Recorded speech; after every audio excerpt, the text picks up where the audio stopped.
ಇದು ನಮ್ಮ ಕರ್ನಾಟಕಕ್ಕೆ ಮಾತ್ರ ಅಲ್ಲ, ಇಡೀ ದೇಶಕ್ಕೆ ಇದು ಸುಪ್ರೀಂ ಕೋರ್ಟ್ ಜಡ್ಜ್ಮೆಂಟ್ ಬಂದಿದೆ.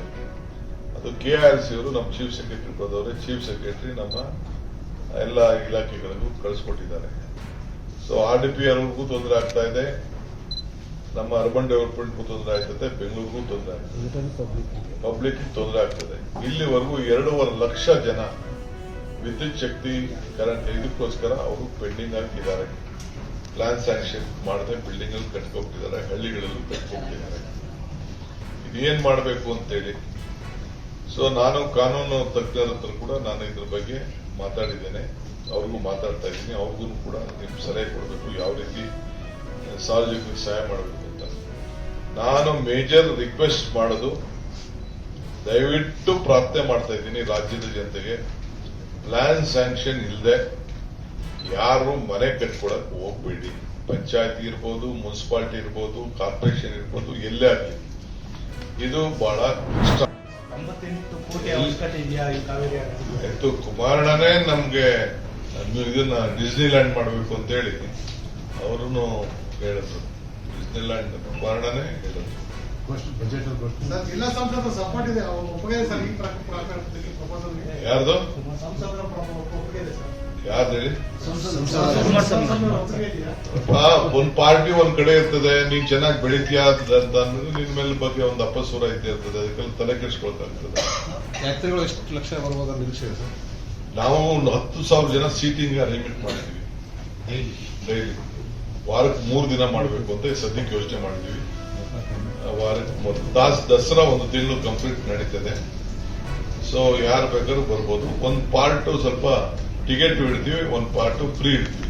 70% ಫ್ರೀ ಇರ್ತದೆ, ಒಂದ್ 30% ಸ್ವಲ್ಪ ಟಿಕೆಟ್ ಇರ್ತದೆ. ಸಾರಿಗೆ ವ್ಯವಸ್ಥೆ, ಸಾರಿಗೆ ಟ್ರಾನ್ಸ್ಪೋರ್ಟ್ಗೆಲ್ಲ ವ್ಯವಸ್ಥೆ, ಜಾಗ ಎಲ್ಲ ಕರೆಕ್ಟ್ ಎಲ್ಲ ಮಾಡಿದ್ವಿ. ಒಂದು 70-80 ಎಕರೆನ ಪಾರ್ಕಿಂಗ್ ಇಡಕ್ಕೆ, ಅಲ್ಲಿಂದ ಬಸ್ಗಳಲ್ಲಿ ಹೊಡಿಲಿಕ್ಕೆ ಒಂದು ಕಿಲೋಮೀಟರ್ ದೂರದಲ್ಲಿ ಅದಕ್ಕೆಲ್ಲ ವ್ಯವಸ್ಥೆಯನ್ನು ನಾವು ಮಾಡಿದ್ವಿ. ಅದಕ್ಕೆಲ್ಲ ಮಾಡ್ಕೊಂಡಿದ್ದಾರೆ ಅವರೆಲ್ಲ, ನಮ್ಮ ಜಿಲ್ಲಾಧಿಕಾರಿಗಳು, ಪೊಲೀಸರು ಅವರೆಲ್ಲ ಸೇರಿ ಮಾಡ್ತಾರೆ. ಆಮೇಲೆ ರೋಡ್ಗಳನ್ನೆಲ್ಲ ಸ್ವಲ್ಪ ಅಪ್ಗ್ರೇಡ್ ಮಾಡ್ತೀವಿ, ಕನೆಕ್ಟಿವಿಟಿ ರೋಡ್ಗಳೆಲ್ಲ ಅಪ್ಗ್ರೇಡ್ ಮಾಡ್ತೀವಿ. ಇದು ಅನುಕೂಲ ಆಗಲಿ. ವ್ಯಾಪಾರ ವಹಿವಾಟು, ಓಟುಗಳು, ಪ್ರವಾಸಿ ಸ್ಥಾನ ಅಂತ ಅಂದ್ಮೇಲೆ ಸ್ವಲ್ಪ ಅದಕ್ಕೆ ಒಂದು ಅವಕಾಶ ಮಾಡ್ತೀವಿ. ನಂಬರ್ 1. ಎರಡನೇ ವಿಚಾರ ತಮ್ಗೆ ಇವತ್ತು ನಾನು ತಿಳಿಸೋದು ಒಂದು ಮೇಜರ್ ವಿಚಾರ. ಇದಾದ್ಮೇಲೆ ಮೀಟಿಂಗ್, ನಿನ್ನೆ ನಾನು ಒಂದು ಮೀಟಿಂಗ್ ಮಾಡಿದೆ. ಮೊನ್ನೆ ಏನಾಗಿದೆ ಅಂತಂದ್ರೆ, ಸುಪ್ರೀಂ ಕೋರ್ಟ್ ಅಲ್ಲಿ ಒಂದು ಜಡ್ಜ್ಮೆಂಟ್ ಬಂದಿದೆ. ಏನಂದ್ರೆ, ಯಾರು ಪ್ಲಾನ್ ಸ್ಯಾಂಕ್ಷನ್ ಇಲ್ಲದೆ, ಆಕ್ಯುಪೆನ್ಸಿ ಸರ್ಟಿಫಿಕೇಟ್ ಇಲ್ಲದೆ ಯಾರಿಗೂ ಕೂಡ ಕರೆಂಟ್ ಕೊಡಬಾರ್ದು, ನೀರು ಕೊಡಬಾರ್ದು ಅನ್ನೋದು ಒಂದು ಆದೇಶ ಬಂದಿದೆ. ಇಡೀ ರಾಜ್ಯಕ್ಕೆ, ಇದು ನಮ್ಮ ಕರ್ನಾಟಕಕ್ಕೆ ಮಾತ್ರ ಅಲ್ಲ, ಇಡೀ ದೇಶಕ್ಕೆ ಇದು ಸುಪ್ರೀಂ ಕೋರ್ಟ್ ಜಡ್ಜ್ಮೆಂಟ್ ಬಂದಿದೆ. ಅದು KRC ಅವರು ನಮ್ಮ ಚೀಫ್ ಸೆಕ್ರೆಟರಿ ಪದವರೇ, ಚೀಫ್ ಸೆಕ್ರೆಟರಿ ನಮ್ಮ ಎಲ್ಲ ಇಲಾಖೆಗಳಿಗೂ ಕಳಿಸ್ಕೊಟ್ಟಿದ್ದಾರೆ.